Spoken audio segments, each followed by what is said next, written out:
হাবড়ায় BJP কর্মী ধৃত ধর্ষণের অভিযোগে। হাবড়ার ঘটনা, ধর্ষণের অভিযোগে ধৃত হাবড়ার বিজেপি কর্মী বিজয় মালাকারের বাড়ি হাবড়া থানা এলাকায়। কথা বলবো প্রতিনিধি জিয়াউলের সঙ্গে। জিয়াউল, কি অভিযোগ রয়েছে তার বিরুদ্ধে এবং কতটা সক্রিয় কর্মী? দেখো, বিজেপি সক্রিয় কর্মী হাবড়া এলাকার, ফলে তিনি গৃহবধূ যখন তার বাড়ির বাথরুমে ছিলেন সেই সময় তাকে জোরপূর্বক ধরে ধর্ষণ করা হয় এবং বিভিন্ন রকমের হুমকি দেওয়া হচ্ছিল, এমনটা অভিযোগ। এবং এর আগেও কিন্তু একাধিকবার তিনি জানিয়েছেন প্রশাসনকে, কিন্তু কোনো ব্যবস্থা না নেওয়ায় আবার নতুন করে তার সেই অডিও বা ভিডিও সেগুলো কিন্তু সমাজ মাধ্যমে ভাইরাল করে হুমকি দেওয়া হচ্ছিল বিভিন্ন রকম ভাবে। এবং তারপরে আবার নতুন করে হাবড়া থানা অভিযোগ দেয়। অভিযোগের ভিত্তিতে এই বিজয় মালাকারকে গ্রেফতার করে বিজেপি সক্রিয় কর্মী। ইতিমধ্যে জানিয়ে কিন্তু রাজনৈতিক চর্চাও শুরু হয়েছে। শাসকদের পক্ষ থেকে বলা হচ্ছে বিজয় মালাকার এই মহিলার সঙ্গে খারাপ ব্যবহার এবং তার সঙ্গে ধর্ষণ করা এবং তার যে ভিডিও সেগুলো কিন্তু ভাইরাল করা, যে হুমকি দেওয়া হচ্ছিল, এটাও কিন্তু অন্যদিকে বিজেপির দাবি যে তিনি ভালো ছিলেন, কিন্তু যদি করে তাহলে আইনত ব্যবস্থা নেওয়া হবে, এমনটাও কিন্তু জানিয়েছেন বিজেপির পক্ষ থেকে। ওকে, বেরানোর পরে ওর বউ এসে বলছে কে ওখানে, আমি গিয়েছি ওখানে, দাঁড়িয়ে কথা বলছে দুজন। ওর স্বামী ওটা দেখে এসে দম করে লাইটে মারছে এখানে। তা ওর বউদের হিসেবে কথা বলতাম, 8-10 দিন ফোন করছে, তারপর পাঠানো হলো। বিজেপি করে এই ধরনের ঘটনা খুব ভিন্ন ঘটনা। এদের বিরুদ্ধে আমি বলবো প্রশাসনকে তদন্ত করে এর বিরুদ্ধে চরমতম সাজা যাতে ব্যবস্থা করা হয়। এবং একটা বিজেপি কর্মী, তাদের দল এই ধরনের মানুষকে কি করে প্রশ্রয় দেয় আমরা জানি না। ভারতীয় জনতা পার্টি কোনো অন্যায় কাজের সাথে সমর্থন করে না বা যুক্ত। যদি এই ভদ্রলোক আমাদের দলের সমর্থক হন আর তাতে যদি উনি কোনো অন্যায় করে থাকে, তাহলে যা আইনের শাস্তি আছে তাই ভারতীয় জনতা পার্টি মেনে নেবে। সত্য উদ্ঘাটন হোক, এটাই একটি পরিষ্কার কথা।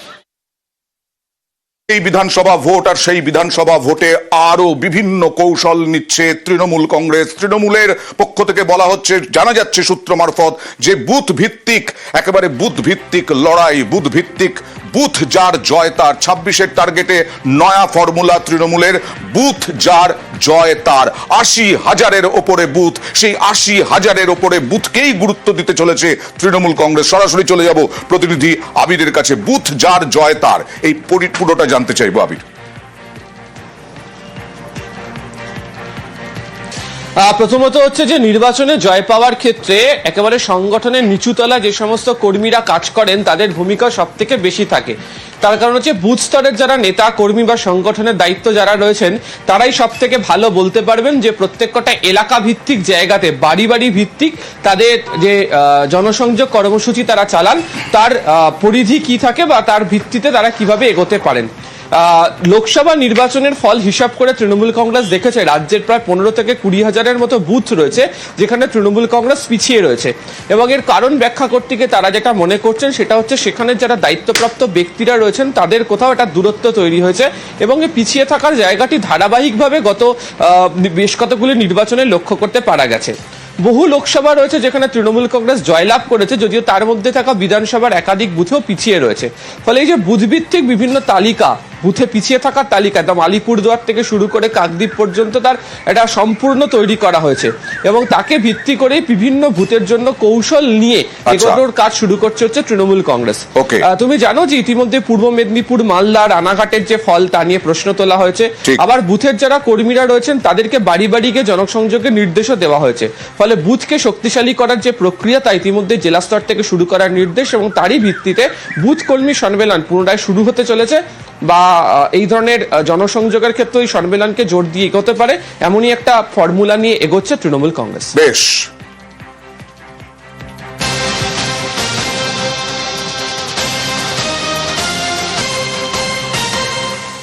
তৃণমূল যখন বিভিন্ন কৌশল নিয়ে এগোচ্ছে সেই সময় বিজেপির অবস্থা কি?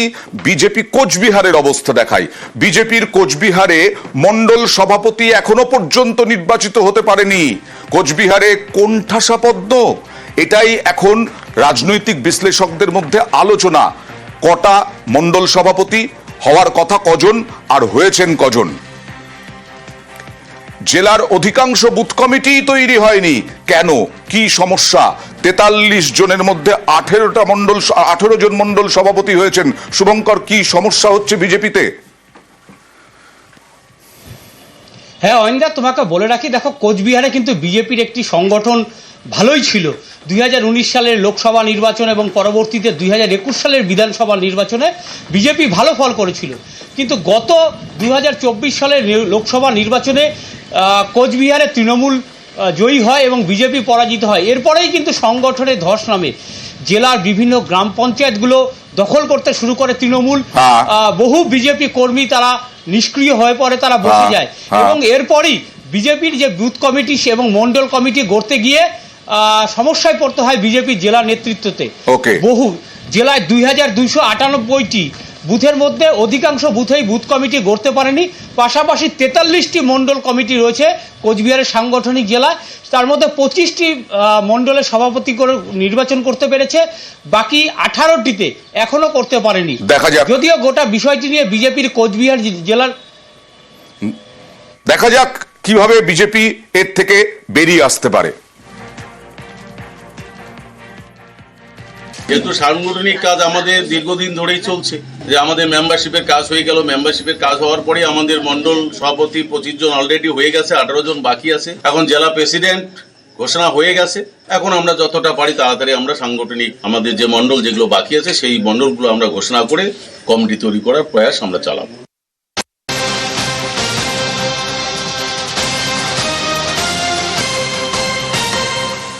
মন্ডল সভাপতি এখানে মানে হয়নি এখনো পর্যন্ত। 43 জনের মধ্যে মাত্র 18 জন কোচবিহারে।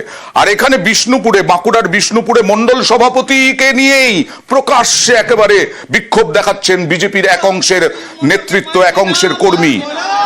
মন্ডল 4 সভাপতির বিরুদ্ধে প্ল্যাকার্ড, তাকে মানবেন না। তৃণমূলের সঙ্গে মন্ডল সভাপতির আঁতাতের অভিযোগ। প্রাক্তন মন্ডল সভাপতি তিনি কি বলছেন দেখুন। এখন যিনি মন্ডল সভাপতি তিনি তৃণমূলের সঙ্গে সেটিং করে আমাদের কর্মীদেরকে, বিষ্ণুপুর ওয়ানের যে কর্মীদেরকে কাউকে পাত্তা দেয় না, বা তাদের সাথে সেটিং করে আমাদের কর্মীদেরকে না ডেকে নিজের মতো করে চালায়। মন্ডল সভাপতির বুথ 19 নম্বর বুথে এসে আমরা বিক্ষোভ জানাচ্ছি। আমরা এই অযোগ্য মন্ডল সভাপতিকে মানছি না। দলের এত ক্ষতি হচ্ছে, প্রতিটি বুথ আমরা হারছি, বা আগামী 26-এও আমরা কিন্তু হারবো উনি থাকে। জানি না, আমাদেরকে না জানিয়ে বা দলের কাউকে না জানিয়ে কিভাবে মন্ডল সভাপতি আবার হয়েছে এটা আমাদের জানা। এর মধ্যে অনেক জল ঢালা হয়েছে, না স্বচ্ছ প্রক্রিয়ায় ভোট হয়নি। আমরা এই মন্ডল সভাপতিকে মানবো না।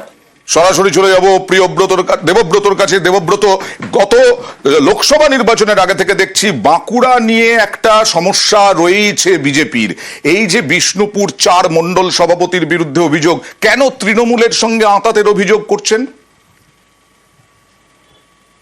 একদমই, দেখো 4 মন্ডল নয়, বিষ্ণুপুরের যে 1 নম্বর মন্ডলের সভাপতি রয়েছে এর বিরুদ্ধেই রীতিমতো ক্ষোভ উগরে দিচ্ছে নেতৃত্বরা এবং কর্মী সমর্থকেরা।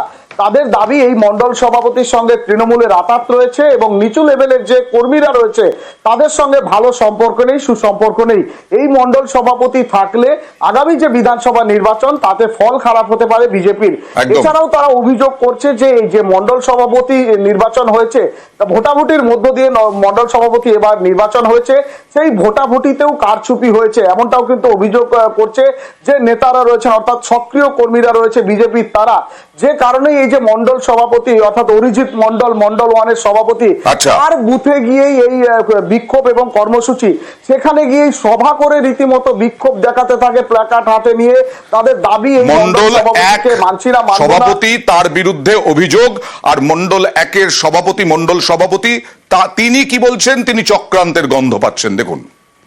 পার্টির কিছুদিন আগে সংগঠন পর্ব অভিযান চলেছিল, সেখানে পার্টির যারা অ্যাক্টিভ কার্যকর্তা তারা ভোট দিয়ে আমাকে মন্ডল সভাপতি নির্বাচন করেছিল। আমি কিন্তু তাদের ভোটেই নির্বাচিত হয়েছি। অতএব মানবে না বা চলবে না, হচ্ছে না, এগুলো দেখুন, এগুলো পার্টির অভ্যন্তরীণ বিষয়ে বসে কথা বলা যায়, কারণ পার্টির সবাইকে তো সমানভাবে পদ দেওয়া সম্ভব না। এই কিছু মানুষ পদের জন্য এসব নোংরামি করে, কিন্তু এগুলো কোনো ব্যাপার না। এগুলো আমরা দলীয়ভাবে যারা এইসব সমস্যার সৃষ্টি করছেন, আমরা আগামী দিনে তাদের সাথে বসে এগুলো মিটিয়ে নেওয়ার চেষ্টা করব। বিভিন্ন জেলা সভাপতির নাম ঘোষণা হতেই বিভিন্ন জায়গায় প্রশ্ন উঠছে এবং সেই জায়গায় নতুন জেলা সভাপতির নাম ঘোষণার পরেই ক্ষোভ, একাধিক জায়গায় দলীয় কর্মীদের ক্ষোভ, মণ্ডল সভাপতি নিয়ে ক্ষোভ বিভিন্ন জায়গায় আমরা দেখছি। আর এর পেছনে নাকি হাত আছে তৃণমূলের। বিজেপি রাজ্য সভাপতি সুকান্ত মজুমদার সেই দাবি করছেন, আর পাল্টা তোপ কুণাল ঘোষের। কতগুলো বিক্ষোভ আমার মনে হয় তৃণমূল কংগ্রেস স্পন্সর্ড আছে। আমার কাছে যা খবর, দু একটা জায়গায় ছাড়া এরকম কোনো ঘটনা ঘটেনি। তৃণমূল কংগ্রেস করানোর চেষ্টা করে অনেক জায়গাতে। আর যদি কারো কোথাও বিজেপির মধ্যে কিছু ক্ষোভ থাকে তাদেরকে বলবো এসে রাজ্য নেতৃত্ব এবং কেন্দ্রীয় নেতৃত্ব তো কথা বলার জন্য আমাদের পার্টিতে সবসময় ওপেন থাকে। গিয়ে কথা বলুন, আপনাদের অভিযোগ যা আছে জানান, পার্টি অবশ্যই ভাবনা চিন্তা করবে।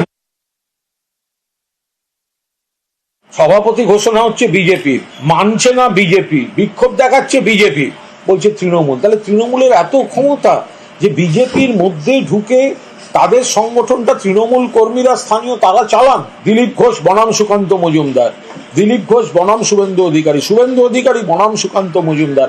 তাহলে গোটাটাই তো আপনাদের বনামে ভর্তি। তা তাদের একটা গোষ্ঠী পদ পেলে আর একটা গোষ্ঠী বিক্ষোভ দেখাচ্ছে, তো তৃণমূল কি করবে? আর বিজেপির রাজ্য সভাপতি, পরবর্তী রাজ্য সভাপতিকে এ নিয়েই এখন জোর জল্পনা। এখনো পর্যন্ত দুজনের নাম শোনা যাচ্ছে, তবে আরো একাধিক নাম উঠে আসার সম্ভাবনা। 43 জন জেলা সভাপতির নাম চূড়ান্ত হলেই বিজেপির রাজ্য সভাপতি নির্বাচন।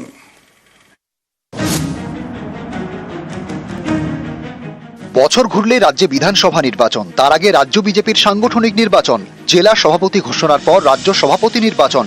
কে হবেন বঙ্গ বিজেপির পরবর্তী সভাপতি? লড়াইয়ে আপাতত দুজনের নাম শোনা যাচ্ছে।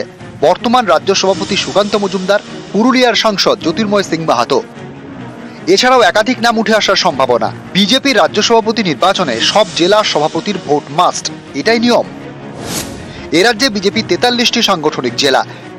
43 জন জেলা সভাপতির নাম চূড়ান্ত হলেই বিজেপি রাজ্য সভাপতি নির্বাচন হবে।